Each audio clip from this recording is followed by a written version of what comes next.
And welcome to the latest and greatest from Step Brother Sports, part of the Hockey Podcast Network and the Bills Mafia Buffalo fan base platform. We are brought to you by Rich Brow Brewing, located at 5 South 20th Street, Richmond's premier Buffalo Bills backers bar. And folks, after a weekend away in Buffalo, I got to attend for both the Bills win over the Kansas City Chiefs and the Sabres win over the Washington Capitals, and also the unfortunate demise of the Blue Jays in the World Series. I was, let's just say, very tired after coming back with a great trip with the boys and guys I got to go with there. So Sean was obviously a little tired himself from some various work obligations too. But fear not, though. We have an excellent show lined up for us tonight. We have a fellow Hockey Podcast Network partner here to join us for some hockey talk and maybe a few takes on a certain NFL team that made zero moves that will come up later as well at that trade deadline. But more importantly, yeah, Boo is exactly right. But more importantly, these Caniacs reached out to us looking to do a collab together, and we were absolutely excited for the opportunity to join. So these guys have a great show in their own right, and we're happy to have them here. Please welcome Chris and Darren of the Sound the Siren Carolina Hurricanes podcast. What up, boys? What's up, guys? Welcome. Yeah, Thanks for having us. of course. Thank you. Yeah, gentlemen, Chris, Darren, how are we doing? The sports calendar is still very much sportsing. Well, baseball just ended this past weekend. College basketball picking up. I know in your neck of the woods, it can be quite popular with a lot of those big name teams. But obviously, like I said, we're still here for some hockey talk. But what I want to do to start us off, guys, is whenever we have guests on our show for the first time, we always like to get into their sports origins and backgrounds for how they ultimately got into what they do today. So for each of you, kind of tell us a little bit about your sports upbringings and what ultimately led you to doing the coverage you do on the Sound the Siren pod. So the floor is yours. Darren, you first. Okay. No. All right. Okay. So, from Pittsburgh, Pennsylvania, originally, where I consider that my home. I was actually born in California. We are friends. We love that. I got about So 3 good. Pittsburgh hats over here. 412. Yeah, so- I used to live in Oakland, just so you know, Darren. No, Downtown. what, really? I worked in Oakland. Oh, me and Sean are going to go back and forth. The original Yeah. you know what I'm talking about? I could tell you, for 2 summers, like my college jobs, like around 18, 19 years old, I worked for Yep. Comcast, and I lived on one of the streets. The end of our street was the children's house with all the crazy colors. Like, that's where I was, right in Oakland. I worked right there. Sean. I worked in the Iroquois. Could have building walked and right got off lunch. Forbes Avenue. That's Crazy. hilarious, man. So yeah, Go so ahead. I was born in California, lived in Pittsburgh for years and years, and then I'm a Pittsburgh sports fan. I'm sorry, I'm a Pirate fan as well. I do what I can. A Penguin fan, of course, a Steeler fan. However, when my family and I decided to move to North Carolina in 2011, I quickly adopted the Carolina Hurricanes. It's the only professional sports team here in the Raleigh area. And this was in the middle. There you go. Skeens, baby. Right. Keep that jersey because I don't think he's going to stay there very long. I know. That's a custom. You know, it's funny. I had to get that one custom made. So when I went to PNC, so our family, a quick little story, and I don't want to, it's like sidetracking too much. So like when being from Buffalo, we didn't have a AAA. Well, we had a AAA team. So we were the Bisons. We were Cleveland's team growing up, and then it's changed hands a bunch. Obviously, we're Toronto now. But our dad was just like, oh, we're going to go to Pittsburgh games. This is 3.5 hours from Buffalo. And so ever since then, we do the mini pack. So we go to like 2, 3, sometimes even like 4 series. We'll go, we can hit like a night game and then like the 12 o'clock the next day. So you can stay one night, catch 2 games. So we do that all the time. So I'm literally, the Mike from the Pirates ticket office called me today to see if I'm going to renew my tickets. And I wanted to be like, well, Mike, what can you tell me about Skeens? Can we build a winner around this guy? What are we doing? Yeah, right. I digress. Yeah, I would be like, can you give me the direct line to who I forget the owner, Bob Nutting. Oh yeah, Nutting, yeah. Yeah. Yep. So anyway, I became a Hurricane fan pretty quickly after moving here, and I thought, I want to pull for the local team, and this is 2011, so this is the dark years for the Carolina Hurricanes pre-Rod Brindamore, and so it was a struggle coming from Pittsburgh, very successful franchise, Malkin, Crosby, Letang, and, winning cups and the whole thing. but I adopted the Hurricanes and have kind of just stuck in there, and then just have really loved their progression, which you guys know is not an easy thing to swallow in the dark years, but hopefully for you guys, the light is at the end of the tunnel. So, but yeah, that's really what ended up happening for me, becoming a Carolina Hurricane fan. Of course, I've been a hockey fan for years and years and years, but more specifically the Hurricanes. And then Chris and I met, and I'll hand it off to Chris and kind of let you kind of tell him how we kind of started the podcast. Yeah, well, I've been a sports nut all my life. Growing up, a big football fan growing up. And then over time, kind of getting into the game of hockey, understanding kind of the game and the nuances within the game, to a point now where I would prefer hockey over a football game, quite frankly. But,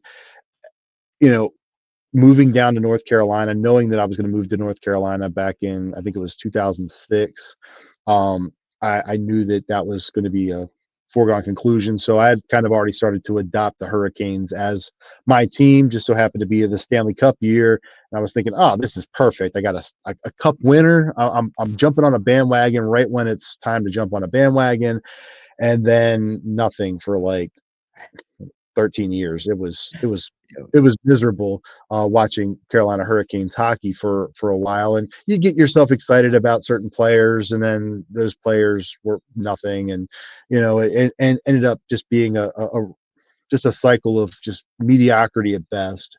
So fast forward to 2019, we start making the playoffs and start actually building a winner. And as Darren mentioned, Darren and I, we had known each other from working together. It was right after everybody got sent home for COVID. It was probably a few months after that. He messages me one day and says, "Hey, can we talk?" I said, "Sure." And what do you want to talk about? He says, "Well, can we talk after work?" I said, "Yeah, that's fine. What's up?" And he wanted to talk about maybe the idea of building out a podcast. Now, this was in 2021. And so we had talked about doing it for a long time, building out a podcast. We'd already had a name picked out. Sound the Siren was what we were going to call it right from the get-go. And we were excited about doing it. We consistently had text threads going about, the team and some of the things that were happening. And, we were both very ingrained and entrenched in what we were, what we as an organization, what the Hurricanes were doing. And we never really had the time to jump on board to do it until last July, when Darren was between jobs and he had an opportunity to kind of get the platform set up, get things rolling. And I said, "Yeah, let's go, man. Let's do it." And since that time, I mean, it has been an unbelievable whirlwind of just amazingness, like being able to meet certain people in the hockey community, talking to all sorts of different walks of life, both in and outside the game, meeting people like yourself, being able to talk hockey with different fan bases. We've had a chance to talk with Devil State of Mind podcast, that Neil, he's awesome. Neil Viapiano, shout out to him on the Hockey Pod Network. Great dude. He's fantastic. We had such a good time. We had that was the first I guess thing that we had done collaboration with the Hockey Podcast Network was talking to Neil, and he was so good, and it was great timing too, because the Devils and the Hurricanes were meeting in the first round of the playoffs. It was perfect. So just really have had a good time just meeting some people, getting a chance to talk about the game that we both love, and we've been doing it for over a year now, and we're just feel very fortunate to be able to do it, and blessed about the relationships we've built. That's awesome. So actually, similar enough, Chris, as Chris was saying that, I was thinking to myself, we started about that exact same time. So Chris and I started our pod at the draft last season. Yeah, I went to Vegas, went to the Sphere. Yeah, we started actually right at the end of the Stanley Cup when Florida won with, go figure, Kyle Okposo back on the team. That was another little knife twist there. I mean, with Sam Reinhart, a lot of former Sabres, as we can see. You guys got a lot of former Sabres on your team. I was noticing. Yes, we do. We sure do. Couple of them. we do like our Sabres. Like as I was sharing before we jumped on, there are plenty of Buffalo Sabres that I would love to see in a Carolina Hurricanes uniform. I don't know that that's ever going to happen, but I'd love to see it. I wonder if vice versa is the case too. What if they have some Carolina Hurricanes that they'd like to see in Buffalo Sabre jerseys? You guys are stacked. I was looking at over your statistics today, but I laugh because I see like Taylor Hall's there, Former Sabre, yep. Eric Robinson, retread, Will Carrier. Like you got a bunch of all guys. Even do we have Jankowski, or that's a different Jankowski? Mark Jankowski. Yep, Mark Jankowski. Mm-hmm. That's 4 right there. Like that's crazy. It's all guys that are, yeah, man. All guys that are kind of like unassuming, like no like star players, but I like a lot of your role players came from the Sabres org, or the Sabres had him recently. It's kind of funny. Let me tell you about Eric Robinson. That guy has been awesome. I hate that he got injured early in the season because he started off like a man on fire on the fourth line. He was all over it from the word go, like battling for pucks in the boards and getting into the dirty areas and doing all the right things. Like he is a Hurricane. You can ask Darren. Last year we had it wasn't really an argument. It was more like, this is what I believe. I felt that Eric Robinson was a more important re-signing than Taylor Hall. I really did, because I think he fits our system so well. And I didn't want to see him go to open market. Now, Darren disagreed, and that's okay because we have disagreements on a variety of things.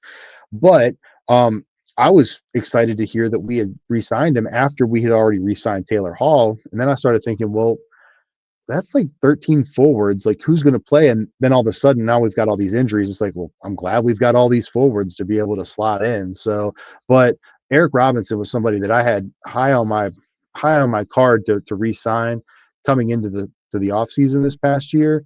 And I'm really happy that we did it. And I don't know why it's taken as long as it has to get to this point with his career, but he's doing it now in Carolina and he looks great doing it. Yeah, he's a solid role player.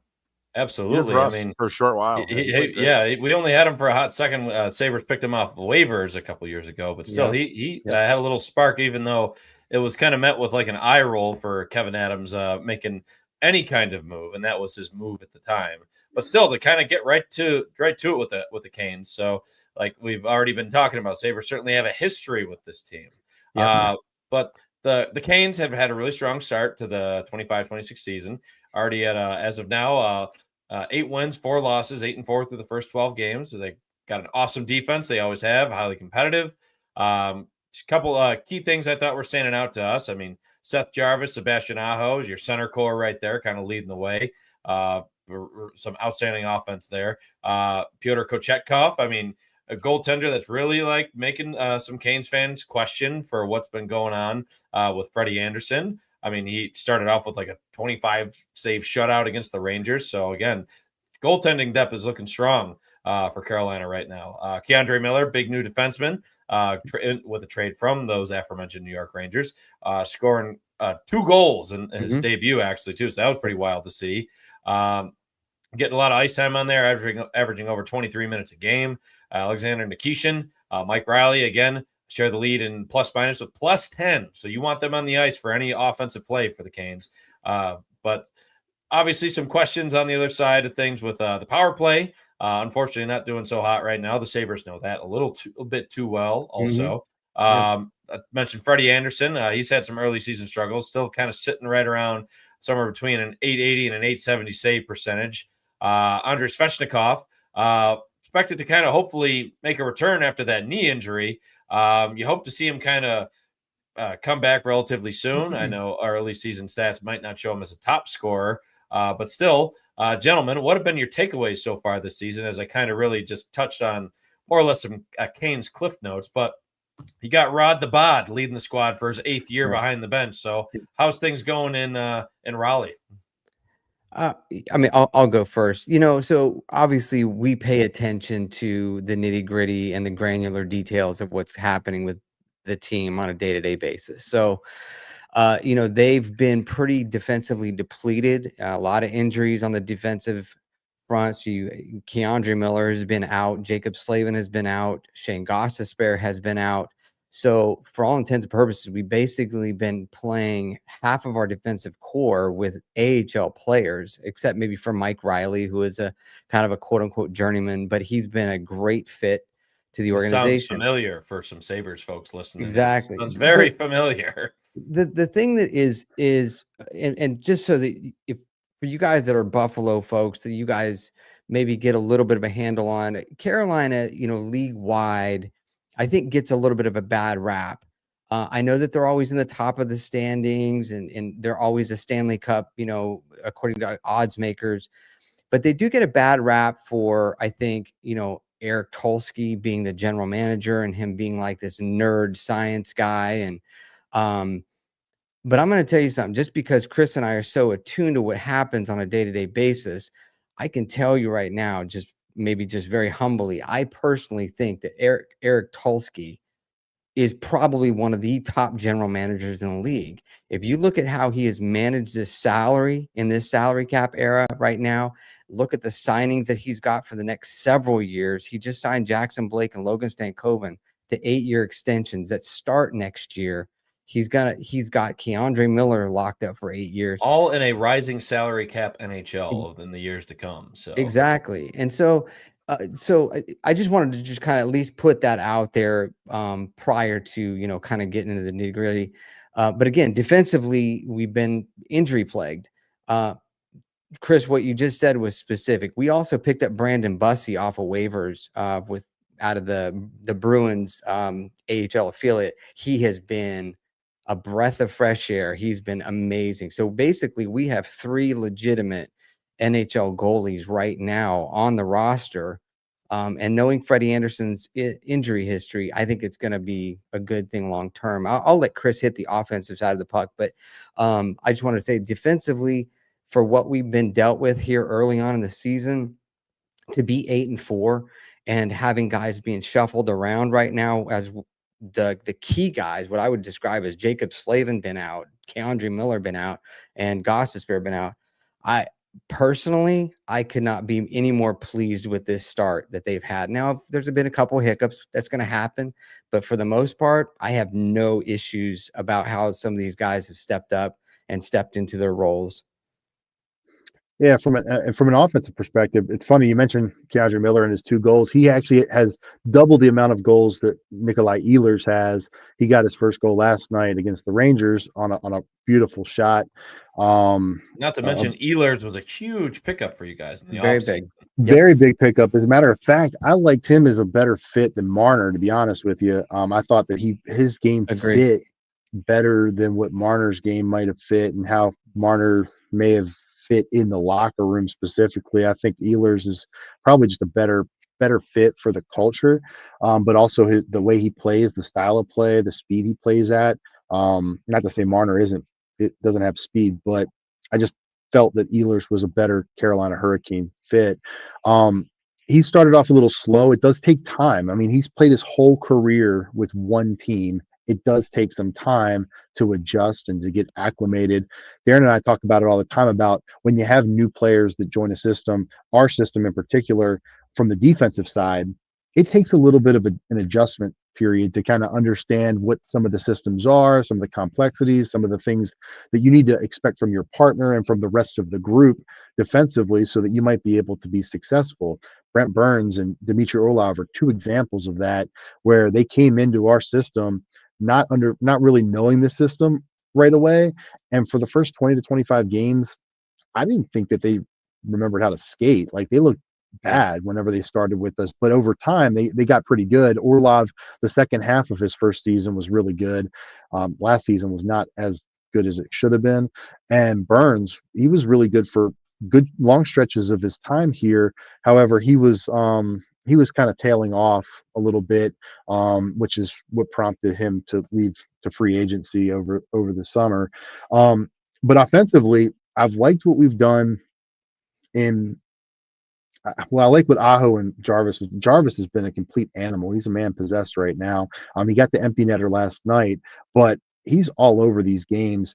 One thing that stands out that I think sometimes goes a little bit unspoken is the Stahl and Martin combination. Those two are animals. Like they are grinders, forecheckers. They're always doing it right. All in his twilight years, no less. Yes, Yeah, exactly. He's sure. not going to light up the stat sheet, but they control puck possession all the time. When they're on the ice, you can guarantee that that puck is going to be in the offensive zone. And if that puck is in the offensive zone in the second period on a long change, I guarantee you we're going to have a group of 5 players from the opposition who are going to be out there for about 2.5 to 3.5 minutes because they're not going to let that puck out of their sight.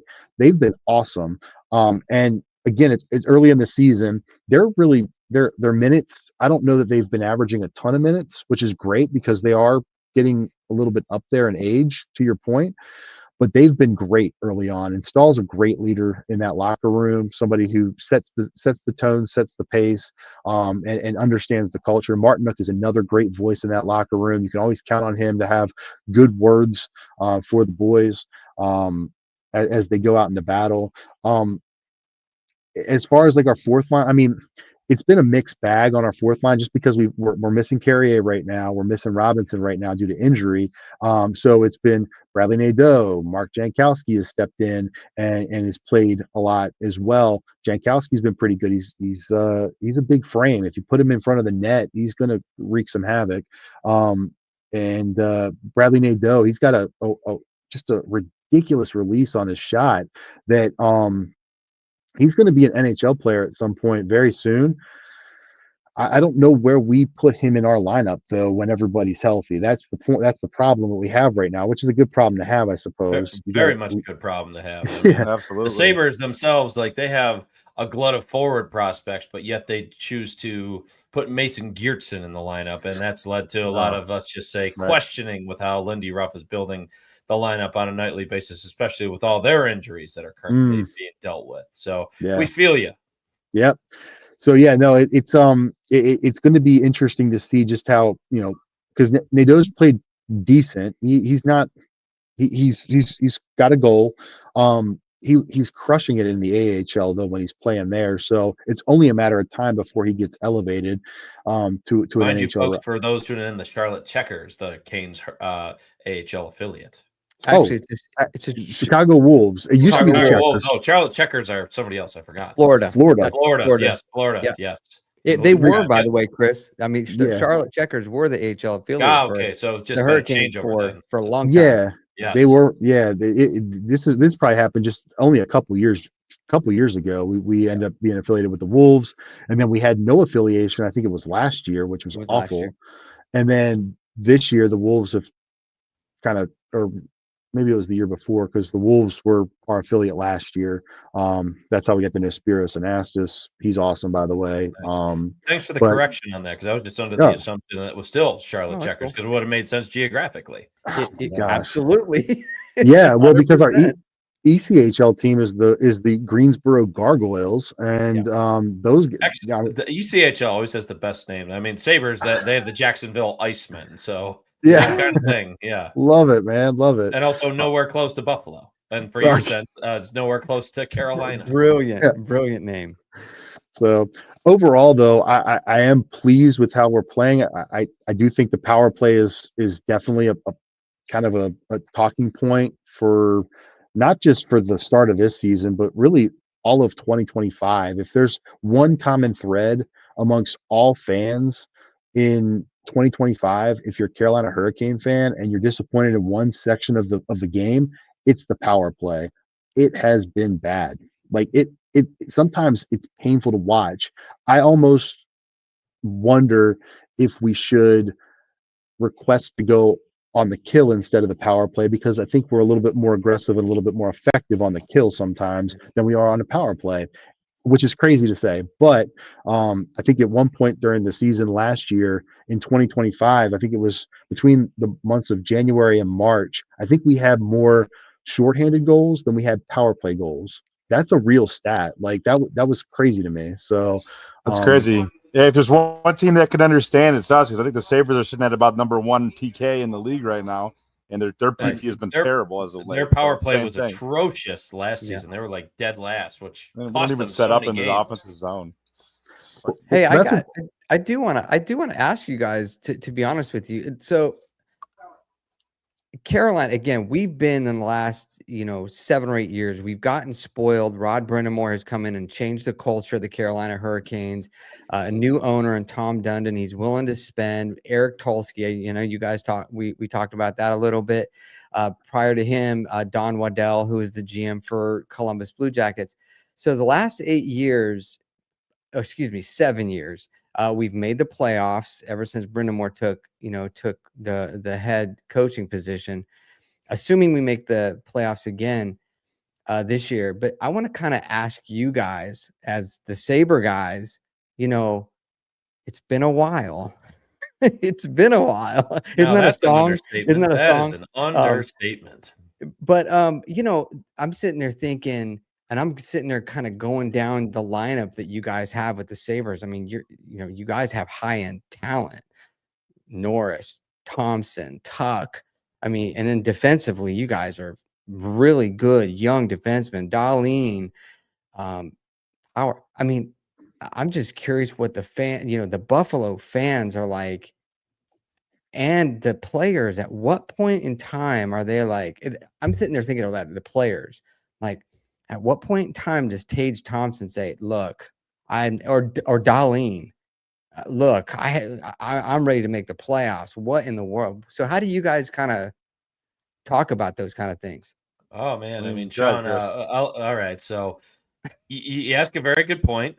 Because the first thing I keyed in on was the fact that you said young defenseman, young team. They've been the youngest team now. I think they're like the second average youngest team this year. I forget who has them beat finally, but still, the team is like grown together, but grown through failure more so than anything, and that can only lead to so much success later on. I know the Colorado Avalanche had a storied history. Well, they were really in their tank years before all their players developed. But I mean, you mentioned Tage Thompson, you mentioned Alex Tuck, who was a key piece of that Jack Eichel return. You mentioned also Rasmus Dahlin, like your big stars of the team. I mean, many of these guys have now been around for half of this playoff drought or right around there. And you're exactly right. Like, how long until they want to pull a trade me now type of situation, or else, I mean, or there'll just be kind of negative repercussions. I mean, but Sabres fans think that all the time. But I will say, like, you've brought it up a number of times already. Like, the fans are ready to just love this team. They just show any level of success. They have a win streak. They even just make the playoffs. This city will bend get to over overtime 5 for games in a row. Yeah, positive. I mean, points. Honestly, like the fact that they're still getting points in 9 out of 10 games, albeit like losing half of them, like that's still showing a lot of progress compared to where they were previously. Like there are signs of like uptick in there. Like Lindy Ruff, I know a lot of people thought it was a really bizarre hire because he was just returning after so many years away. But now, like he's starting to mold the team in his vision a little bit more, being what the team really wanted to sell everybody on was being harder to play against. So the defense really had a big shift in how they play. They added Michael Kesselring, and that shared with JJ Peterka, along with Josh Doan being a return on that. So that's been paying some pretty nice dividends. And I know Utah's not mad about the results on that trade either, Right. with Peterka producing for them. But still, he was another one that was traded out last year because he was unhappy. So, like you said, like if the team wins, obviously winning fixes everything. Any sport, no matter what, you name it, winning fixes and cures all. But again, we're about to be entering potentially year 15 of a playoff drought. So again, historical proportions as every day passes by. I mean, thankfully, it sure looks like the New York Jets will be beating the Sabres for longest playoff drought in North American sports. But hey, that's only by a few months here. But at the same time, the Sabres themselves, like they know, like they wear this drought. And many of these players were not here for even like years at a time, but they wear this thing. And that it wears on them, like just psychologically, physically, mentally, you name it. And it just they find pressure in themselves. When Don Granato was still the coach, he mentioned how pressure was just building on them. And he had a different coaching philosophy than as opposed to somebody a little bit more old school like Lindy Ruff. But Lindy Ruff isn't the same Lindy Ruff he was back in 2011 or 2012 when he was still with the team. So obviously he's had to adjust, especially in his multiple stops since being with the Sabres, whether it was with Dallas, whether it was his time as an assistant in New York, and even as a head coach where he brought New Jersey back from the depths. So again, the team, the fan base is ready to love the team as soon as they come back onto the scene, more or less. There have been pockets in time throughout the drought where there was a 10-game winning streak in the 2018-19 season. Everybody's ready to just crown them like the Sabres Top are back. Top story on NHL Network. Yep, they were Sabres number are one back. team in the NHL. Nope. I mean, everybody knows that the market is just a sleeping giant. Like, if you look at Stanley Cup playoff ratings all throughout the entire playoffs, Buffalo hasn't made Carolina, it again Buffalo, in almost 15 years. Yes. Buffalo is always one of the top 5 markets, despite not having a team in the playoffs for so long. It is hockey starved for a good team, a good product on the ice in front of them. And the fact that these players are still here gives people some hope. But again, you can only hope but for so long. I mean, Alex Tuch is in a contract year. I mean, you got a lot of teams licking their chops just to potentially try and whisk him away from the team. Like, I mean, we're Kevin one of Adams, them. yeah, one of them. And, I know that's He's right. a hell of a player, man. Oh, I mean, it's a Selke candidate through and through every single year.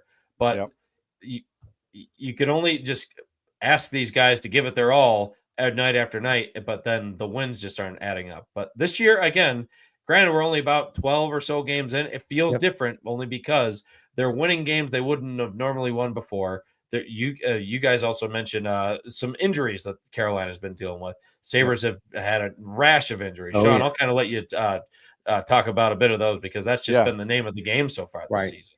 Yeah, it is, and that's what's going to happen in not only just the NHL but also like NFL. We're going to talk a little bit of football later. Like, there's a lot of teams that are just ravaged with injury, and we lost UPL, our starting goalie, a couple days before the season started. We also were planning on having Gorgiev come in and be his primary backup, and then we signed a guy off of waivers off a 2-way contract to come up to the Sabres the day before the season started. So it's like you have all these kind of this influx of injuries and kind of having to change things on the fly a little bit. But I think Chris did a really good job kind of laying things out, and where, to answer your guys' question that you originally posed was, when are the guys going to get sick? I think they're at that point. They're at that breaking point this season, like going into the season. And I've said, and I was actually one person that had a prediction even before some of the national people came out about the Sabres maybe being a sneaky playoff team and being like a top 4 seed in the Atlantic. I saw the shift in the JJ Peterka trade in, like, obviously a proven goal scorer, flashy player, maybe not quite fitting the system, similar to more of trying to play a system that Carolina plays, total team defense, playing both sides of the puck. So to move a proven scorer for some slightly better overall hockey players to find a great defensive partner that could play top 4 minutes in Kesselring, and Doan has been phenomenal. I would say as good, if not better, point production wise as Peterka, but playing in all situations as well. PK, out there in crucial times during the game. This was the year that Lindy Ruff came in, and a lot of people forget about this, even like Sabres fans. Lindy Ruff came in at the very end of the offseason, going into the season, and they had to go play overseas for 2 games. And they never really had a training camp. And Lindy Ruff wasn't part of any of the personnel decisions leading into last season. He was there this offseason, putting his stamp on all the moves that they made and making a team, I think, more like a Hurricanes team, more like the old Sabres. And you want to talk about the complete opposite of what the Carolina Hurricanes have in ownership. Terry Pegula has been kind of been a little bit more rude, to be kind as far as the description of that goes, or maybe just a little too cheap, was what many Sabres fans would call, just because the big name talent, you're not really getting a lot of that back in return. I mean, you have your stars, you have to, like we mentioned already, but the big swings are not there. And Kevin Adams has shown, and even just has been proven to be gun shy on just trying to part with draft picks, part with prospects, or any player that could be deemed valuable. I mean, it was for a while that Bowen Byram was maybe going to be somebody to be dealt this past offseason, only to be extended 2 years on an RFA contract. So, Right. I mean, the elite level talent, I mean, you could hope that more of the prospects just get to that point. But, I mean, just to kind of jump back to the injuries, I mean, Josh Norris was a trade return from the Dylan Cousins trade back at the trade deadline last season. I mean, many were hoping to see him come back fully healthy, and literally that's been a funny first game, non-contact injury, taking a face off. Yeah, it's a shoulder injury, or maybe it's something that I think it was an oblique. It was an oblique. Yeah. You know how NHL, how NHL injury designations go. Upper body injury could literally be anything, but still, Norris was supposed to be a 1C in this point. Go ahead, Sean. No, I was going to say, to your point though, and that kind of gets back to the point I was trying to make to kind of tie a bow on it. Even with these injuries, I think that the players are going to buy in. I said, with the Lindy Ruff stamp on the personnel decisions, and like Chris Mass led off with, they're trying to be harder to play against. They have been habitually a perimeter team that doesn't have anybody that wants to go to the net outside of like fourth line players in the past, of which we moved on from 2/3 of them in the offseason too. But they're harder to play against. Like I said, they're number one PK. And granted, I know it's a short sample size, talking a dozen games in. But one thing that I noticed, besides the game that they played last night, which was another fifth straight overtime game, which was basically 1-1 the whole game, essentially, against the Mammoth, they're out shooting teams almost every night. They're being physical. Like, they have guys that are bowls and china shops, and the physicality it's taking effect. Like, you have one guy that might start it on a different night from night to night. Like, even Owen Power's throwing hits. The guy's like the softest guy ever. Like, he doesn't throw hits. So you got guys that are kind of going outside of their element, because it's contagious when you got guys that are willing to play a more physical style of hockey. And the thing that I like is they are very banged up. They've had Josh Norris for essentially like a period this season. And they have a lot of their guys right now that are out. Kulik was out. Benson is the offensive spark plug who makes their first line go, because he does all that dirty work in the corners, and he's a feisty MFer, man. And so they have all these players, and it's like they're playing playoff style another hockey, one out right? too. That's what I'm saying. They're so banged up right now, and they're still hanging in, man. So like, they're playing playoff style hockey, which is much more sustainable than the old Sabres. They're run and gun. Let's play in transition to win games 5-4. That's not playoff hockey. I'd much rather play like Carolina Hurricanes style hockey, because it's going to take you far. And I think when they get healthy, they're a playoff team. I'm going to say it now. I've been saying it since the offseason. Well, I'll throw in. I listen. We've said this, Chris and I. This is why Chris and I were always like, we'll sit there and go down Buffalo's line and be like, I'd love to have him. I'd love to have him. I'd love to have Devin Levi or Levi.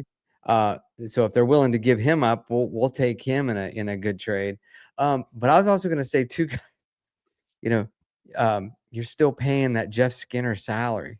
That's that's $6.5 million next year. Your boy Kevin Adams haunting us. Yes, the inside sleeper cell agent. Yeah, inside sleeper cell, along with Eric Stahl being the senior advisor. I mean, not many people welcomed him back with open arms. Oh, I love Eric. I mean, as you guys should. I mean, Stanley Cup champion for you guys too. Love that guy. But he played for the Sabres for a cup of coffee back during the COVID bubble season. Yep. And then it's still not many people truly know what he does. I mean, I called him the Dwight Schrute of the Sabres front office, of being the assistant to the general manager. Yep. So, I mean, I still think that's the case at this point in time. Also, he gets coffee when people go to visit Kevin. Like, he brings the coffee in. Yeah. Well, you know that talks, I don't know. Justin Williams is actually the equivalent. Justin Williams here is the equivalent of Eric Stahl. He's the equivalent to what he is. You're like for the Eric face. Polsky. You're like a liaison. Yeah, that's a good word. That's a good word. That's it. You're a liaison. Yeah. People know you're a champion. Yeah. Yep. And other people in Saberland were really hopeful when Jarmo Kekalainen was added to the front office as a senior advisor. But I mean, you haven't really seen a lot of just major like payoff from that at this point, because you were hoping some of that aggressiveness that Kekalainen had during his tenure, whether it was when he was with Columbus or even with his time in Ottawa, hasn't really, let's just say, rubbed off on Kevin Adams at this point. I mean, you got Josh Dunn coming from there, and he's been kind of a little bit of a nice little story so far. Been pretty successful as a fourth liner, grinder type of guy. I mean, he's been a great addition, honestly. But still, if Kevin Adams were to get the boot, a lot of people think that he would be, Kekalainen would be the guy to take the reins from that point on, whether as interim or just full on being hired right away, just by being already in house. Okay. I hope it doesn't get to that point, because I do feel like, I mean, that is kind of like the contingency plan. But I feel like if that emergency, chute is pulled, the Sabres are at that point gutting the team and trading away all those top players that you're talking about. So I hope that doesn't get to that point, because that means it's gone to shit. That would be my guess. If we're not gonna let Kevin Adams make those trades, like he'd be the fall guy, Kekalainen's in, get the best trades you can make. So I hope we don't see that. Well, so when you guys were talking about it, and Darren and I talked about it, we were talking about it earlier today, how like the way this team is constructed right now, the Sabres, the way I see it is you're building the defensive core, you've got solid goaltending, and you've got a good middle. I think down the middle, you guys, pound for pound, are probably better than where we're in better shape than where we're at. I would say. I think Aho's good. Yeah. Stahl is solid. Kokaniemi is Kokaniemi. We've got Logan Stankoven right now playing center. Mark Jankowski can center for us. Martin Nook can do it if we really absolutely had to have him do it. But down the middle, I think pound for pound, you guys are probably stronger. Now on the wings, we probably have you beat. But I like Norris when he's healthy. Tage Thompson, like, I'm salivating for that guy. I would love to have Tage Thompson in a Carolina Hurricanes uniform. You guys are. Can I ask you a quick side on him real quick? Yeah, just because it's relevant. What are your thoughts on? He had the golden goal in the tournament. A lot of experts are saying that he's probably on the outside looking in for the Olympics. Would you have him on your USA team? Thompson? Yeah. In a minute. Oh my gosh. I would. I would too. Like size, buckhanded shot. Like he's got everything. He's got everything I'm looking for. I'd be very. It sounds, if that's true that he's on the outside looking in terms of the roster build, then I would question the roster build, honestly. Like I think that's poor planning. Yeah. On the USA's part, but yeah, I love Thompson. Even Ryan McLeod, like I think he's awesome. He's solid, super fast, kills penalties. Scored 20 last year out of nowhere. Yep. Yeah, like so Norris as like a 1C, a 1A center, and Thompson is like a 1B center, and then McLeod is like he's your 3C. Like that's an overqualified 3C in my opinion. And then what you're getting from Dune, like you guys really like him as a fourth line grind center. Like that's really good. You're in a good spot there down the middle. So with I think your four young dudes, as part of the defensive core, you added the couple guys for Peterka. Like I kind of like that deal. It looks like it's kind of win-win for both sides, which is good. Yeah. And to your point, like we traded, so it reminds me a lot of when we traded away Martin Necas last year. Martin Necas is an excellent hockey player. I love Necas, and I hope he has a ton of success in Colorado. Signed that big deal. Good for him. Happy for him. Go spend it wisely, kid. But like for me, he didn't seem to fit in Raleigh. I wanted him to fit in Raleigh, but he didn't. He didn't play a two-way game as consistently as we need him to. And so in the end, we decided to use him as a massive asset to go and try to make a move for Rantanen, and that didn't work. So we went and pivoted and got Logan Stankoven, and that dude is a hurricane. And 4 picks. And 4 picks. That dude is awesome. I love Logan Stankoven because all 5'7" of him, or however tall he is, I think it's 5'7" or 5'8" listed, but he's like 5'6", barely probably. That dude will get in front of the net. He will drive down the middle. He'll drive play. He'll his first goal was the epitome of what I love about him. His first goal with the Hurricanes, he was inserted on power play 2. We were struggling on the power play, and that dude is in front of the net, and it was a tip. And I was like, that's the guy we need. We need Martin Necas would never do that for us. Right. Logan Stankoven did. It's just like that's funny. It's just like Josh Doan for us. I told Chris when we made the trade, and I started looking up like his highlights from like last season. All his goals were like in the blue paint, tipping pucks, like getting rebounds, like dirty goals. And I told Chris, and he'll tell you, I said this guy's going to be on our second power play unit and play net front, and he's actually he's outperformed that. Like he's playing in the top 6 too, mainly out of necessity. But dude, he's performing. And I think there's a great point that you said. Like it's so much hockey teams and the way that they're built is based on, roles, like roles in your top 6, guys that can play special teams, having your grinders, having guys that can be physical on your fourth line. And so that's the thing. And sometimes you have, and Sabres are a really extreme example of this, just a collection of assets, a lot of the same types of players. You can't ice a team with all the same types of players. And they've tried to do that and just live alone off of talent and pedigree, and have not had an opportunity to build a team out with roles. And that's where they're a little bit different this year. And real quick, I did want to say about your boy Stankoven, good friend of our pod, Mr. Joey Catalana, who I talked to today, actually.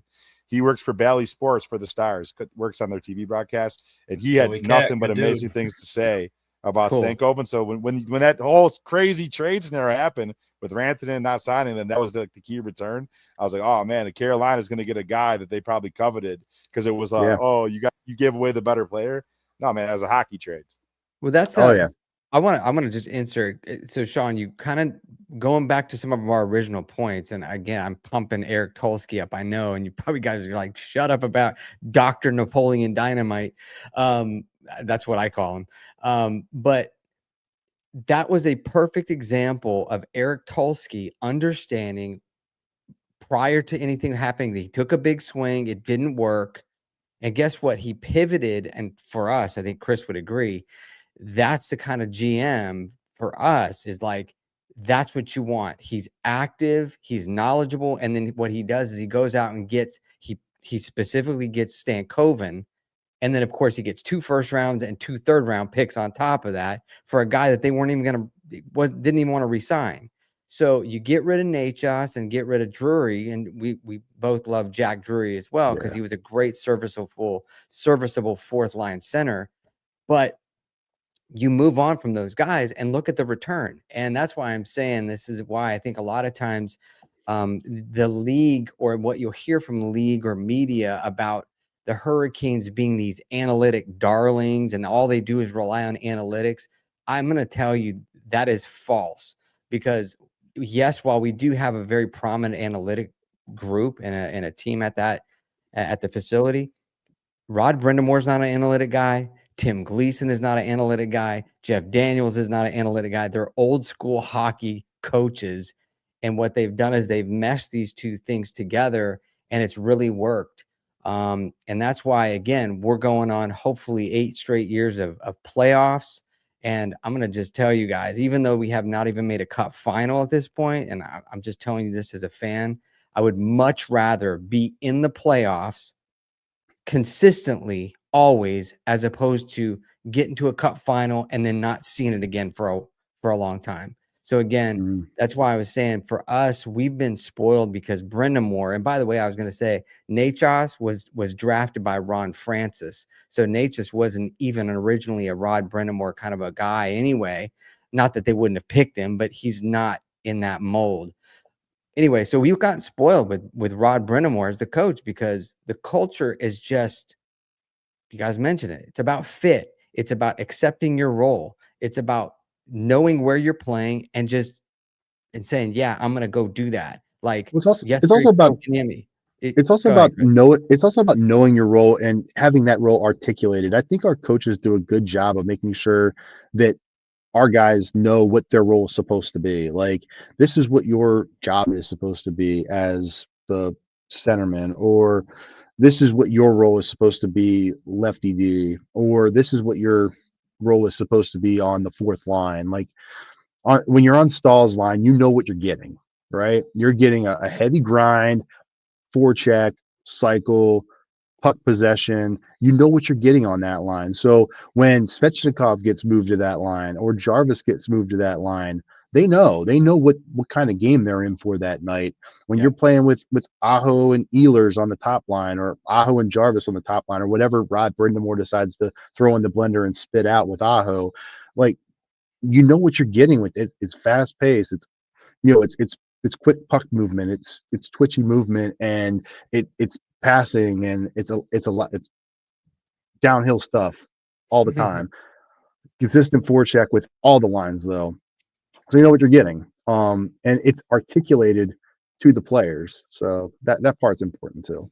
Yeah, that's awesome. If sure. can I ask you guys one quick follow up? I actually had this written down specifically about some players, like from a Sabres and from the outside of the Hurricanes perspective. So one's more of like a comment in question than one's a question. So I guess I was unaware. Like I've been obviously know hockey, been following you guys for a while, and I know all about Sebastian Aho. He's a great player. He's burned the Sabres like every time we play them too. Seems like. I guess I wasn't aware of like the rise of Seth Jarvis.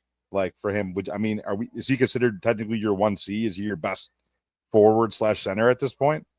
Bro, he's awesome. Yeah. Sorry, I like, when did that happen? Like, when did he emerge? Like, was it like last year, 2 years ago?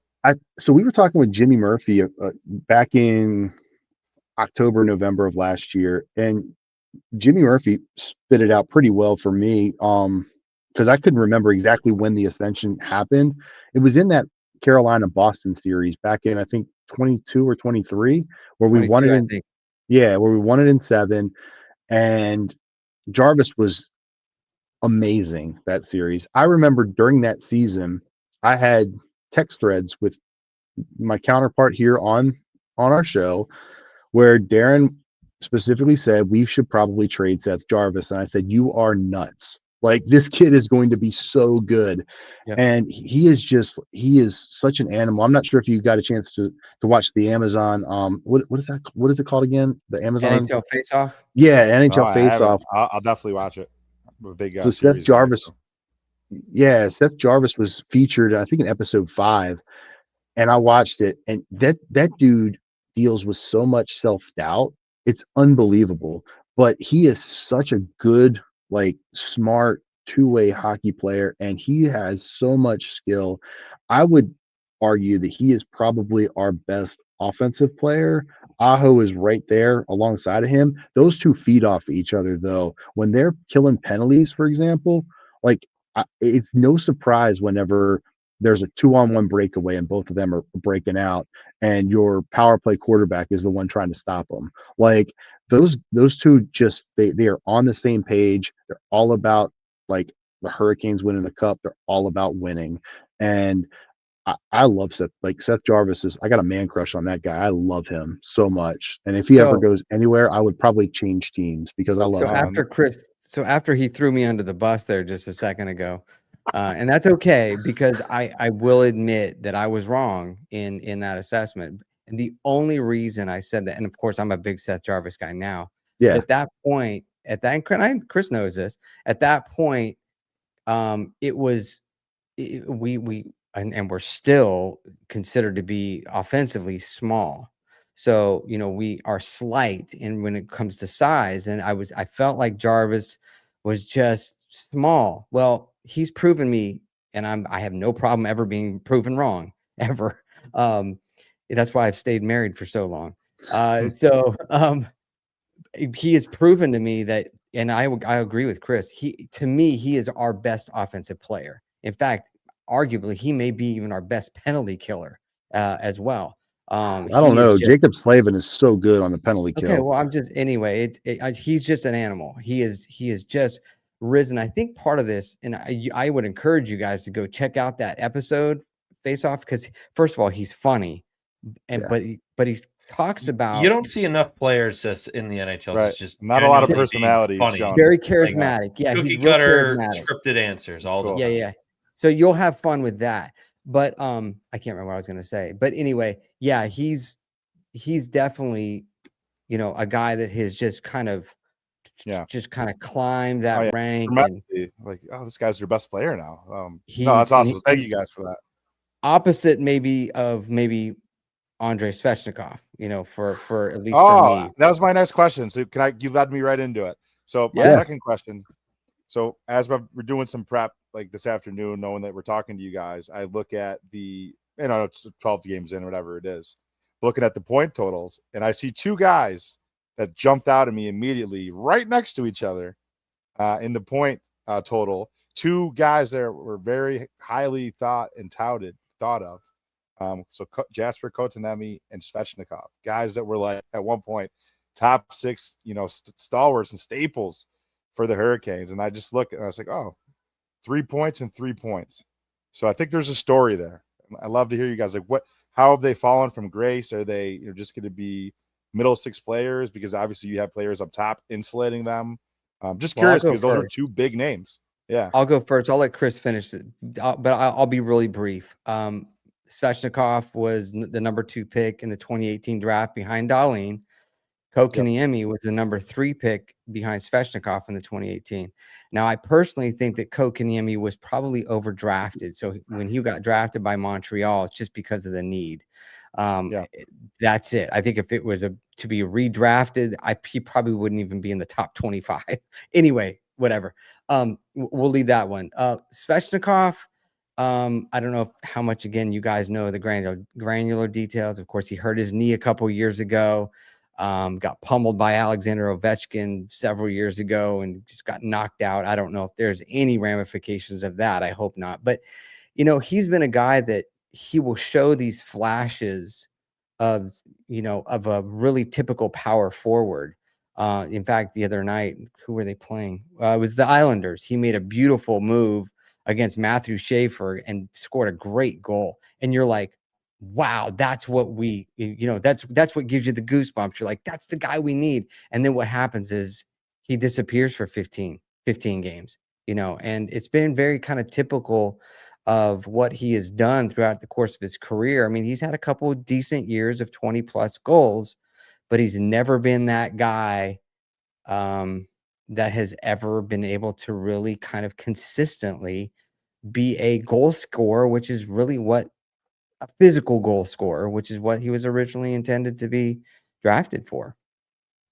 Yeah, so going back to 2023, he was in the middle of his best season with us. He was starting to come into his own, and then he got the knee injury against Vegas. That we lost. I think we lost that game, but the bigger loss was him for the rest of the season because we just lost Pacioretty as well, and so we were really counting on him to be our power forward for a playoff run. And I think not having him, and then there were a couple other omissions from the Eastern Conference Finals run that we made that season that ultimately led Florida to get past us. But I think having him could have made a difference that season. Last season, he had a good playoff run, and then kind of didn't show up as much against Florida. I'll say this about Svechnikov. Like, I like his frame. I like the skills he has. And I like that he can score and produce. He doesn't do it consistently enough for me. I told Darren I thought we should move him in the offseason when his no trade clause was not intact at that point. We were all over that.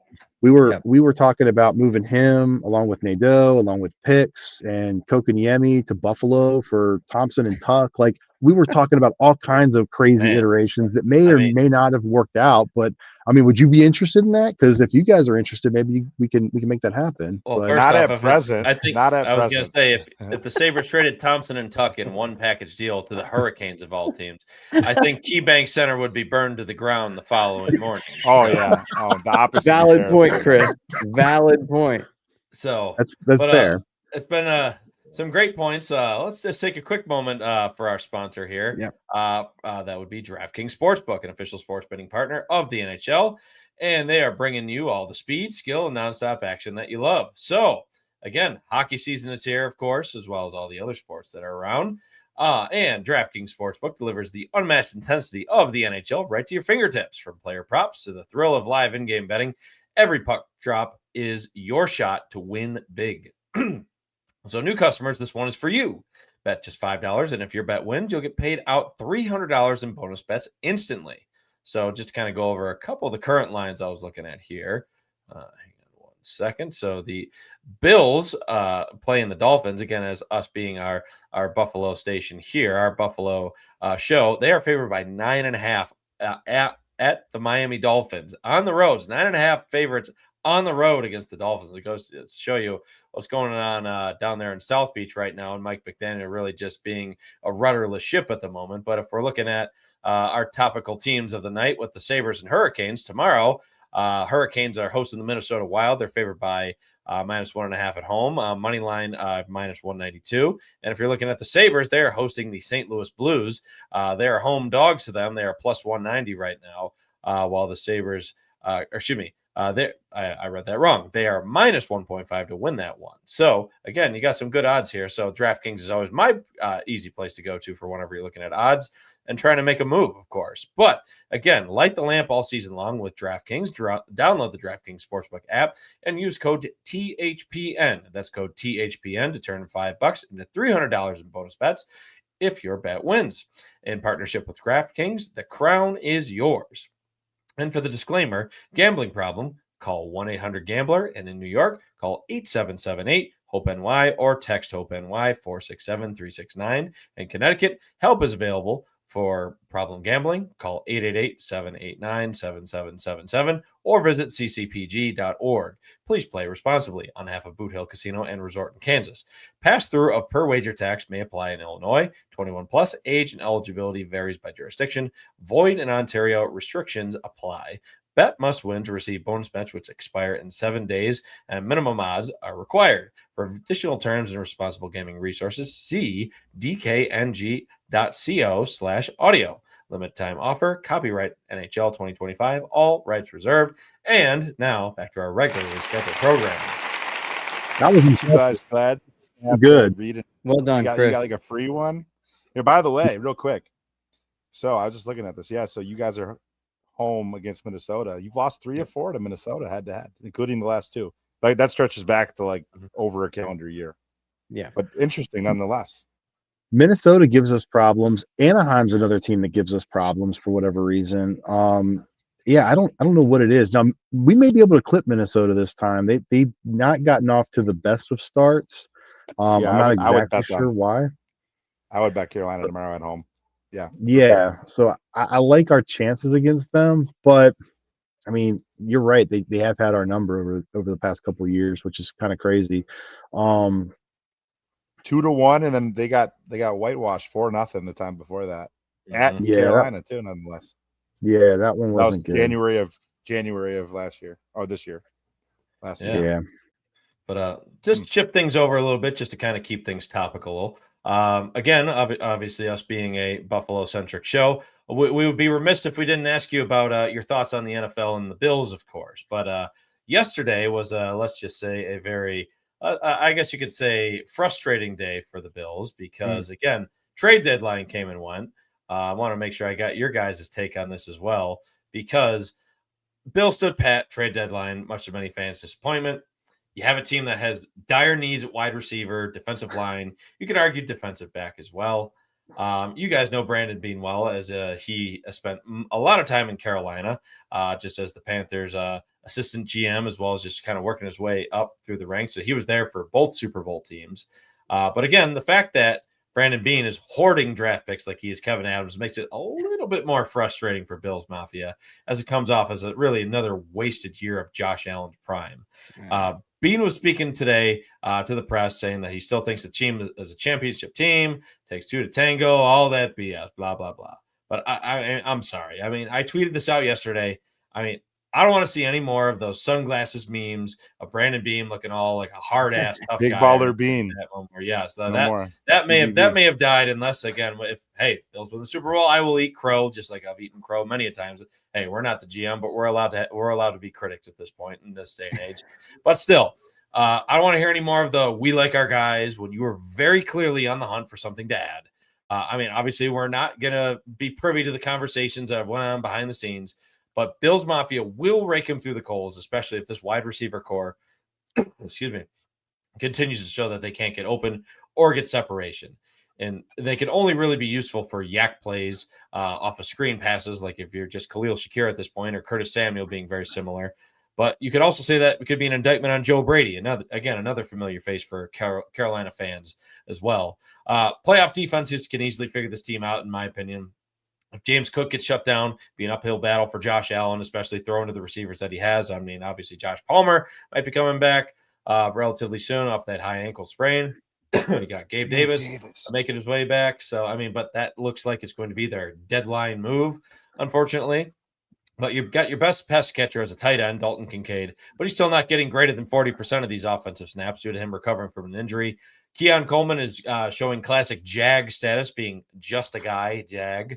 But at the same time, Brandon Beane went on the radio over the summer or in the offseason saying that he likes what the team has in wide receivers and everybody just keeps bitching too much. So I think it's a really tough look for the fans. I think the only solace that people can feel for fans of the Bills is that the Chiefs, Steelers, Broncos, other AFC contenders, unless you're the Colts, of course, trading for Sauce Gardner, they didn't make any other major moves either. The Jets had their fire sale. Excuse me. And the Bills and Patriots were victims of the fact that they share a division with the team. So I know Sean wanted to kind of ask about this, but guys, what are your thoughts on the Bills at this point and just kind of on the NFL as a whole, just to kind of shift things over a bit? So I don't know why you would hold a cadre of draft picks when you're in the Super Bowl window now. Like, it doesn't make any sense. It's like, for me, the Carolina Hurricanes is another example, and I don't want to shift this back to hockey, but it'll help me make the point. We've got a plethora of first round picks right now that will be helpful, and we could develop those guys, but we're in our cup window now. Like, so what are we doing with those picks? Like, obviously we're going to do something with them, but we want to make sure we're getting something back in return that's going to help us towards that end goal, which is a cup. I thought Buffalo should have unloaded a ton of draft capital to go get Chris Olave. I thought he was the guy, like, perfect. Pair him with Josh Allen for the next however many years, because he's gonna need a contract here soon, and you just extend that guy till the cows come home. Like, keep him for as long as you need, because he's great. He can command targets. He gets open. He creates separation. I thought Olave was a slam dunk, and it sounded like the Saints didn't want to move him.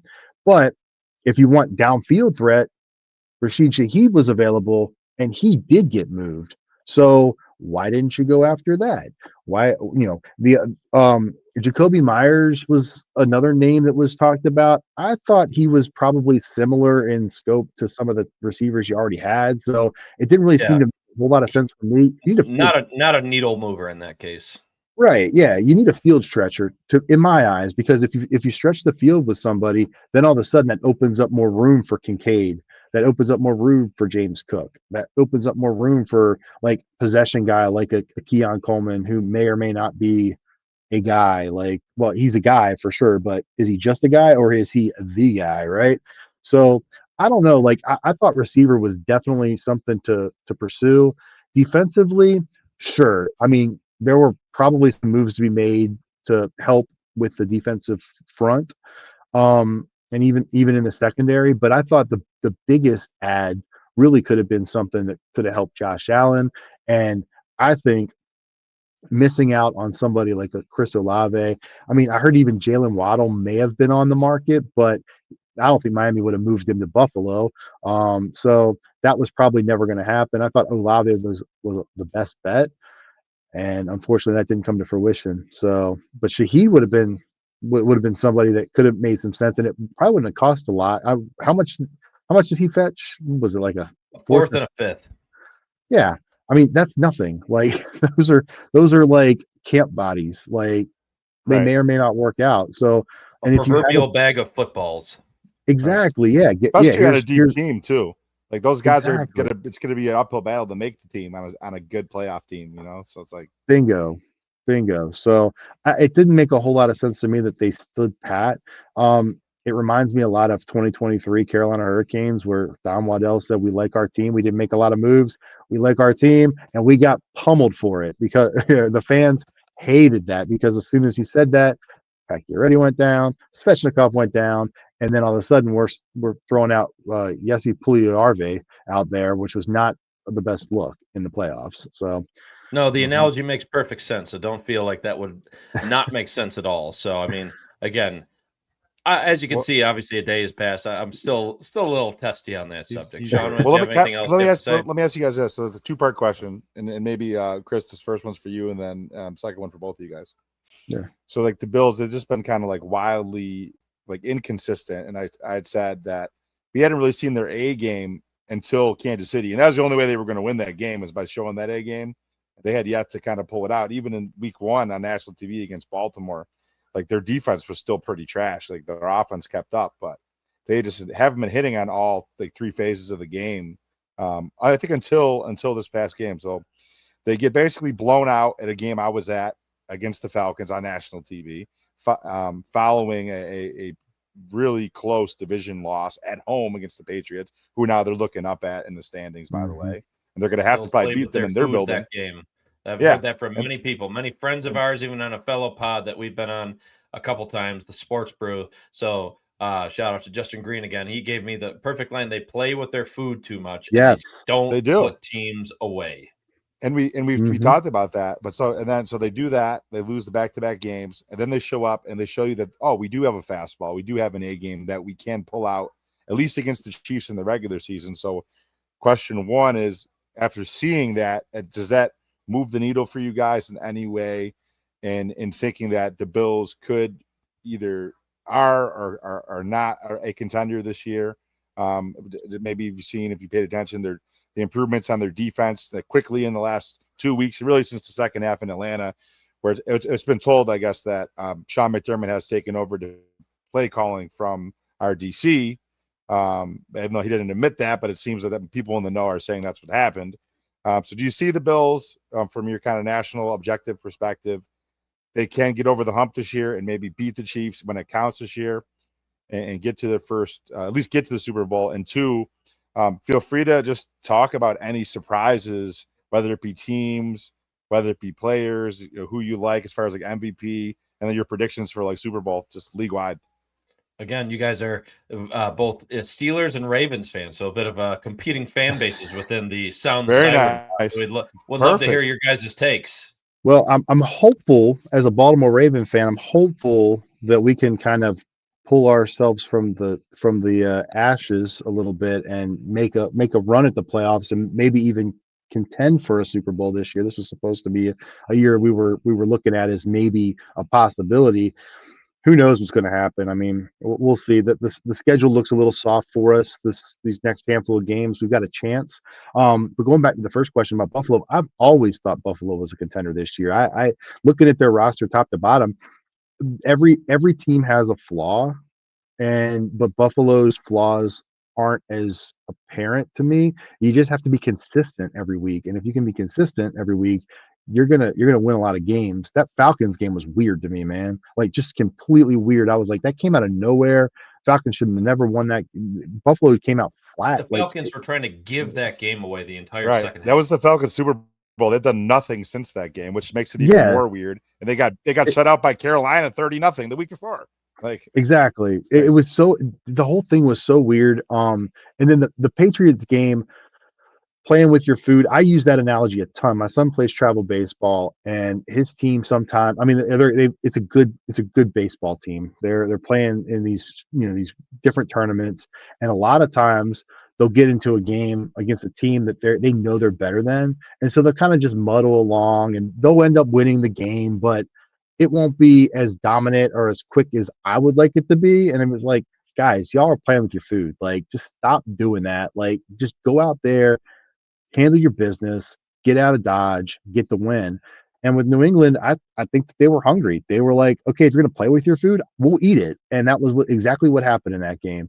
So New England, I think they've got a pretty Charmin soft schedule too, if I'm being honest, but they got to play Buffalo again. And I think the Bills are going to come out hungry, aggressive, and they're going to, I don't know when they play, probably in a few weeks, but December 14th. Oh, it's circled. Okay, so you all know. So you guys are all prime and ready for that one. So they need that. Unfortunately, for the division. we need that game. Man. We need that one now. yeah, no, definitely. So, but I've always viewed Buffalo as a contender. This season with their receiver core, they can still get it done. Like I've seen, like when Baltimore won it back in 2012, it was Anquan Bolden, Jacoby Jones, and Torrey Smith. Like that's and the not like last of Steve Smith. in the last of Steve Smith. Exactly. It wasn't like this amazing receiving core that did it, but they knew their role. They got the job done. And it was Joe Flacco at quarterback of all people. You know, you got Josh Allen, all world talent. You've got, I mean, he's got plenty of chemistry with Gabe Davis. We know this. We've seen it before. So there's that going for you. And from what I understand in camp, him and Joshua Palmer, they were lighting it up in camp. So to me, there's a couple receivers that are kind of like in the weeds. And when they get like up to speed, healthy and inserted, I think they could pose some problems. So I think overall Buffalo's going to be fine, and I think they will be contending for that elusive Super Bowl championship.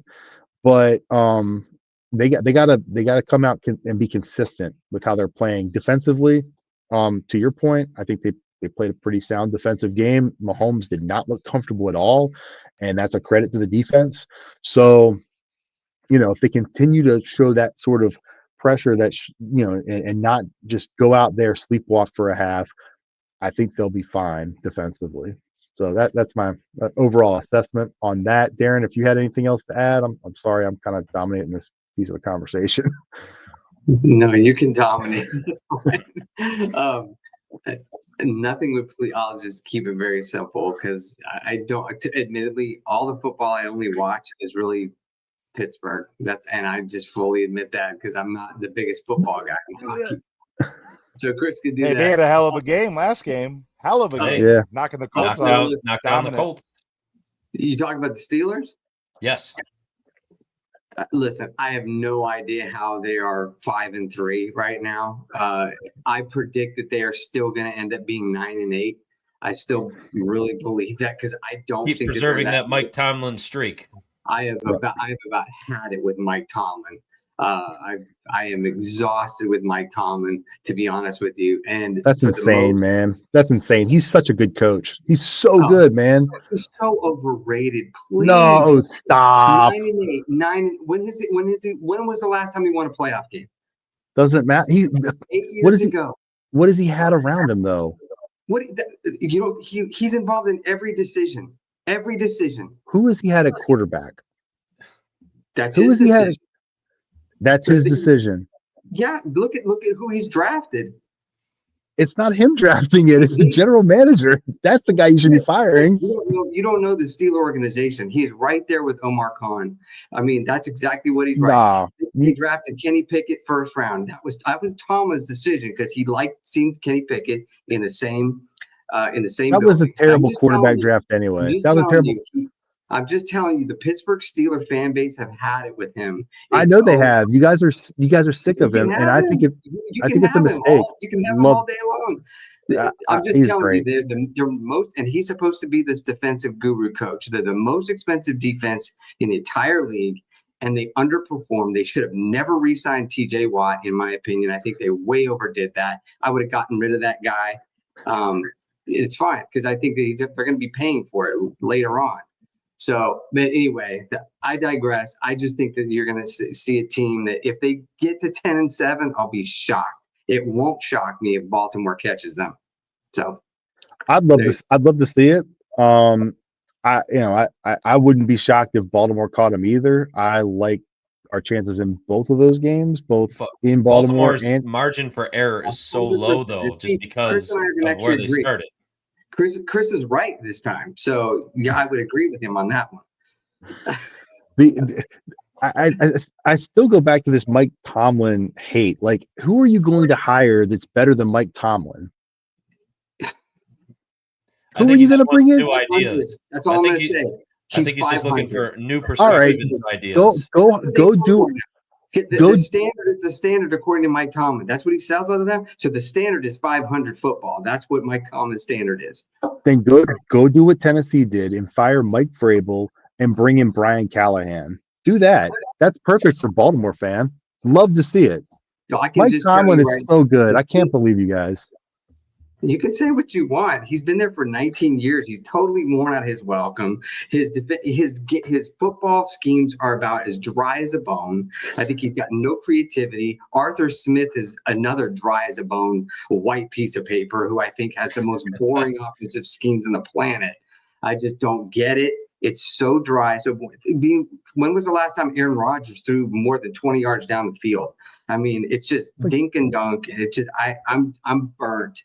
I have a sub take for you, Darren. I want to hear your opinion on Pittsburgh because this is something we talk about with McDermott for the Bills. Yeah, very obviously the bloodlines as far as like coming from the same school in college and whatnot, and being the defensive coach. And one thing that we've had to take of like Chris and I and like Bills fans, I think at large a lot.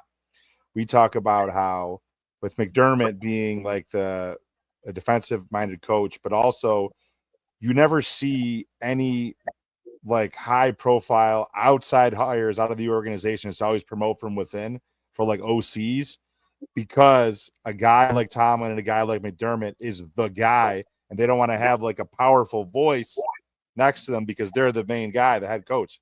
So like maybe that's why like they can never get over the hump on the offensive side of things because you're not having like a hired gun, like real deal OC because maybe Tomlin's like afraid of that power struggle. Yeah, that's what we see from the Bills. I think Chris Darling with a Drake May take on there. So yeah, been playing strong. I mean, I would love to see him play the Bills schedule though. I mean, yes, he beat the Bills. I will 100% own that he played amazing that day. But still, like I'd like to see him play the Bills schedule. The last thing I'll say about the Steelers real quick, and because I don't want to bore everybody, this is a Buffalo channel. The last thing. No, we love outsider perspective. I've said this many times only because we're heavily saturated Bills and Sabres. We love talking about the wider landscape on a macro lens because I feel like not enough people can get out of that road where it's just strictly Bills or strictly Sabres. So this is why I was more than happy to there's have 10 you guys shows on that people can go watch right now about you can say whatever you want, Darren. Yeah, the floor is yours. Talk to the Steelers. No, the floor is yours. Talk more Steelers, Chris, talk more Ravens. Mute Chris for a second. No, I'm just kidding. I'm totally kidding. The Pittsburgh Steelers are very well known to be a very conservative oriented, not only an organization, but the way that they style of play. It's always this quote unquote smash mouth football. And the fact of the matter is they ain't got no smash mouth players. It ain't the 1970s anymore. And it's not even the early 2000s. Where we had Joey Porter, you just go through that defensive core back then. Look at those Baltimore-Pittsburgh rivalry games. That was smash mouth football. That was real deal stuff. But the way that they approach the game, in my opinion, you guys, and again, I only watched the Steelers, if I'm just being honest, is everything. I don't even look forward to the games anymore because I know that the game plan is the same every single week. It's the same plays. It's the same setup. There's nothing different. And that's just why I'm just kind of tired of Mike Tomlin. I think they need a fresh start. I don't care if I can give a rat's tuchus about this, non-losing season or never lost, whatever it is. Never had a losing season, whatever. I who cares? The last playoff win he had was 8 years ago, and it just nobody cares about that anymore. So, all right, I'm done. I'm done with football. Soapbox is done. I'll answer that second part. I'll answer the second part because you asked about like surprises, MVP type caliber, surprises. An MVP, I mean, you could really make the argument that the biggest surprise of the season is Daniel Jones. Like, I did not see that coming at all. Like, when I got a buddy of mine who's a Colts fan, and when they signed Daniel Jones initially, I was like, you got Daniel Jones and to Anthony be Richardson? Rich's backup, right? That's what you're thinking. Yeah, right? To be exactly. Are you talking about the Daniel Jones that played this Sunday? He looked Yeah. like the old Daniel Jones to me. Exactly. You But referred to the Giants for him. Exactly. but he's been a big surprise this season. Honestly, like, Chris Darling mentioned Drake May. He's had a huge year so far. But to your point, it's been a pretty cushy schedule. Like, you throw that schedule to any number of teams, and they're probably going to have similar results. Although they did lose to the Raiders, so we'll put that out there. Game 1, mind you, first game of the season, Yes, exactly. and at home. Right. At the beginning of the season, I really thought Baltimore and Green Bay were two choices for candidates for the Super Bowl. I think Buffalo and Detroit also are probably in that same mold. I don't think Indianapolis is going. I don't think Denver's going. I can't really see. I like Denver. I think Denver's a year away, but I do too. I don't think they're I do quite there. too. They're not there yet, but they've got a lot of good young building. pieces. They're building something good. Peyton's obviously a good coach. So I think that they're close, but they're not going to get there this year, I don't think. And then I don't like New England. I think they're on the right track. Another thing I'll point out, and this is relates to the trade deadline. And you guys may love this, you guys may hate this, but I absolutely loved what the New York Jets did by unloading their top players and getting all that draft capital in return. I think that was a smart, savvy move by them. They know what they are. Hit They the know what they reset are button. right now. Yeah, what do you And they're need gonna these guys for? You're going to They're lose. going to let Aaron Glenn 14, mold the 15 team in the way games. he wants. Yeah, they want Right. Aaron Glenn to mold the team that he wants them to be molded in. And obviously, like, he inherited all those players. I mean, whether they agreed with his leadership style or what have you. I mean, now, like, that he gets to have his team. He's going to have, I think it's like somewhere in the range of like 5 or 6 first round picks in the next 2 years. So well, and not only that, they got the picks, but they also got a player back in return. Like, AD Mitchell is not a scrub. Like, he was a second round draft pick, and the dude can play. He just hasn't. He got buried after that game with the Rams where he dropped the ball at the 1 yard line. Like, just bad luck. I mean, hold on to the ball for that touchdown, but like you see other players have made that same mistake. So exactly. So if they want, they moved him on, but he could be a good number 2 to Garrett Wilson. And then you got Mason Taylor right there. They kept Breece Hall for whatever reason. I don't know why they kept Breece Hall. It doesn't make any sense to me. He said he wanted out. People were probably shopping for a Breece Hall, but who wouldn't want a Breece Hall? What playoff contender wouldn't want a Breece Hall? Let's be honest. Exactly. Well, I bet the Chargers would love a Breece Hall right about now. Yeah. The Chargers could use a running back. Kansas City, they could probably use a running back because Pacheco's not getting any better. Kareem Hunt is their best option at this point, and that's not the best option in my opinion. So, so that on the AFC side, those are kind of the things that I'm thinking about. Keep an eye on Houston. Their defense is awesome. Their offense, if they can kind of slowly start to turn it around a little bit, they might be able to creep into that playoff conversation and kind of usurp Jacksonville. And again, just kind of thinking things through a little bit. They've got a really good defense. And then from the NFC side, I mentioned Green Bay, I mentioned Detroit, but there's another lingerer there that I was way off on at the beginning of the season. The Seattle Seahawks are a really good football team. I was going to guess Seattle. Yep. I thought that their offensive line looked bad coming into the season. Did not look like they were going to be able to protect at all because Sam Darnold cannot handle teams that pressure him. And what have they done? They've given him time to find Njigba. They've given him time to find his tight ends, Barner and Arroyo. They've given him time to find Horton, and they've got a good running game, and that defense is good. And they traded for Rashid Shaheed yesterday. They got Shaheed as well, so they've got pieces there, and I think they've got a chance. That defense will travel. So even if they have to go on the road and play a road playoff game against the Eagles or against even the Packers or the Lions, like the Lions proved last season that they can be had in their building. The Commanders took care of business against them in the divisional round last season. like their defense can travel. That's a good football team, and I was way off on them. I I wonder if a Panthers or Bears team can kind of sneak in the NFC side. They Carolina's been a little bit of a surprise for me just because they've struggled these past couple years. I think Canales is a good coach. Like I think he's done a good job of really building a good culture there and kind of getting things right. They were in a bad way a couple years ago. Resurrected Bryce Young from the depths of hell. I mean, Yes, very much so. I mean, yeah, you mentioned the Bears also. Like they're being in the product of just being in arguably the toughest division in all of football. yeah. The Bears, they've got it tough. The Vikings, I don't know what to make of JJ McCarthy, honestly. Like last week he looked pretty good. Weeks before, whenever he was playing before his injury, it's kind of hit or miss. Like he's played like half a season total. He's been hurt. He's hurt. He's always hurt.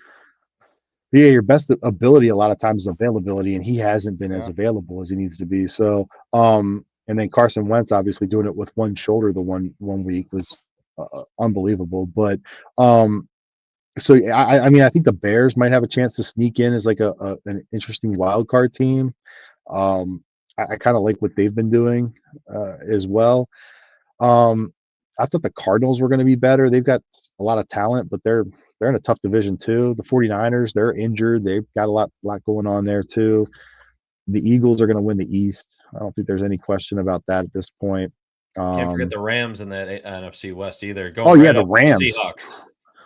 The Rams are good too. Like that was another team I was like, I wonder how they're going to be. There was some talk about like Stafford before the season and how good he was going to be because he's got this lingering, I guess, back thing happening or whatever. And it's like, how well is he going to hold up through the season? It's a grind, 17 weeks. He's been able to handle it. So good on him. Hopefully he can stay healthy because if he goes out, I guess Garoppolo can come back in and play for him. But Stafford's a gamer, man. Like he's probably my other favorite player besides Josh Allen. Like, he's older, but like what was his one video? Swagger. He's got swagger. Yeah, man. Like, when he remember the hit on Detroit when he got hit, and then he came back in to throws a touchdown pass. Off, he does the ice in his veins thing. I was an instant fan, and our dad's a big Detroit fan too. So gotta love Stafford. Yeah. Stafford's good. So, but yeah, and then I like Tampa. I think in the South, but Tampa's another good team. Like they've got a lot of good things happening. If they could get healthy, completed. Baker's that dude. Baker's that dude. I'm a big Baker fan. Oh yeah. Not to mention Baker and the Bucks. They are hosting those aforementioned New England Patriots and Drake May. So we'll see how Drake May can stand up to another big test of his. But so wait a minute. So the Bucks they've got New England, and then they go play you guys next. Yes, they have back-to-back weeks. Yeah, so that's a tough ask. Big couple weeks. But gentlemen, obviously we are 90 minutes deep. So also there are nearly 800 viewers on this. So we thank you. Hey. Yeah. Thank you. Thank you guys for watching. Thank you. Yeah, so nearly 800. So again, always appreciate y'all tuning in. But I want to make sure, as always, we give any of our guests a nice plug for where they can find them, but also for our Sound the Siren hosts here. So Darren, Chris, tell us what you got in the pipeline coming up. Yeah, I mean, we've got a couple of things planned out. I don't like usually giving out guests' names yet too soon, just because we always kind of have something kind of lingering. I always have to pinch myself, Chris and Sean and Chris, is that the level of guests that we have gotten is just still mind blowing. But we do have some good guests that are coming up really, really soon. And we usually do a live show just because Chris and I, we all are working guys who everybody understands that we try to do them on Fridays. I don't think we're going to be able to do one this Friday, but we usually do them Fridays at lunchtime for lunchtime, or occasionally we'll do them on people's afternoon drive back to their home after work. But you can find us on Linktree at Sound the Siren Fancast.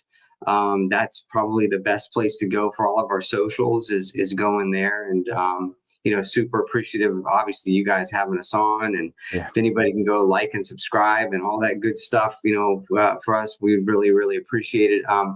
Again, Chris and I have only been just kind of like similar to you guys. We've only been doing this a little over a year. And, just the people that we've met. I think it was after our first episode, guys. It was really kind of funny. After our very first episode that we did, something hit me. No, excuse me. It was after our second episode. I'm sorry. After our second episode, we had the play-by-play announcer for the Carolina Hurricanes. His name was Mike Maniscalco. He came on with us. He was on with us for an hour and a half. I mean, that's outstanding. It was unbelievable. And something hit me right at that point. I went, and I told Chris, I was like, that's it. It's not about who. It doesn't matter. I mean, yeah, we love talking sports. We love talking hockey and football, etc. And all that's great. But building relationships with the other people is what is the key, for us. And I think because once we got that approach to it, and we started saying, this isn't about. I mean, we're just a bunch of knuckleheads just talking. Same. I mean, it's all for the love of the game. Exactly. Yes, sir. So it's all about that relationship. So, I'm a little bit late to the game, just like I am usually with everything else. But, I came in and we were like, that's what we started to do. And so we've been extremely fortunate, guys, having, John Buccigross on, Pierre Maguire, Kate and John Forsland. I mean, guys that we can't even, Mike Maniscalco. Got a hell of a lineup. I mean, who else? Yeah. Chris? One of our, and I got to give this guy a shout out, who's one of the assistant coaches for the Chicago Wolves, is Spiros Anastas, who has become a really good friend of ours, just due to us reaching out to him initially. And we literally, are friends with him. And it's been amazing, just amazing. Yeah, we could awesome. not agree more with just the building of the relationships thing. Yeah. We've been also fortunate to have a lot of great media on our show as well, incling Tyler Dawn of Go Long TD, Tim Graham of The Athletic. I mean, wow.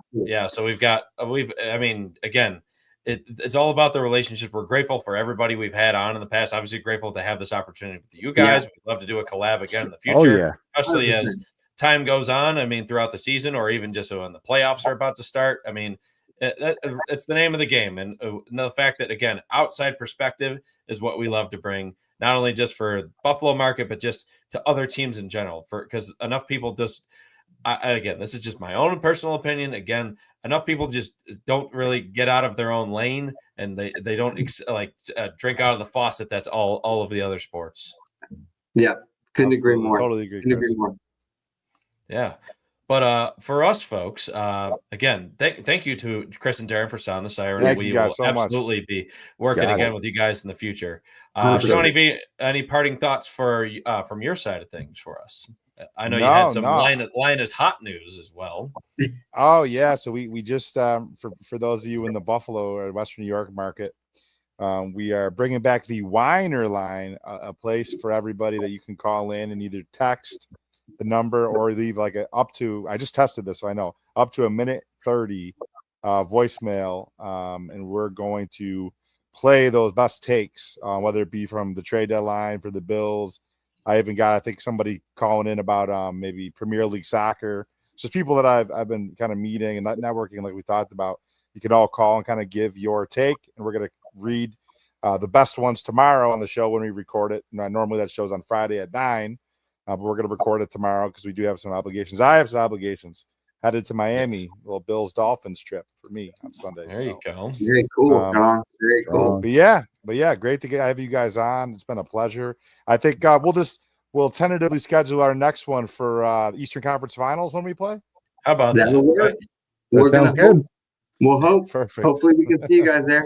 My God, can we only hope there?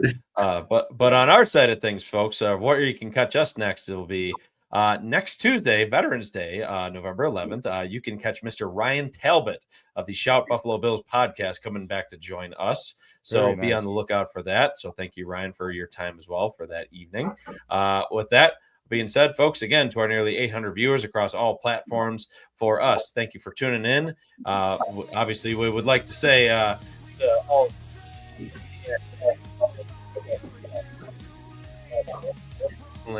As always, let's go Buffalo. Let's go, Buffalo.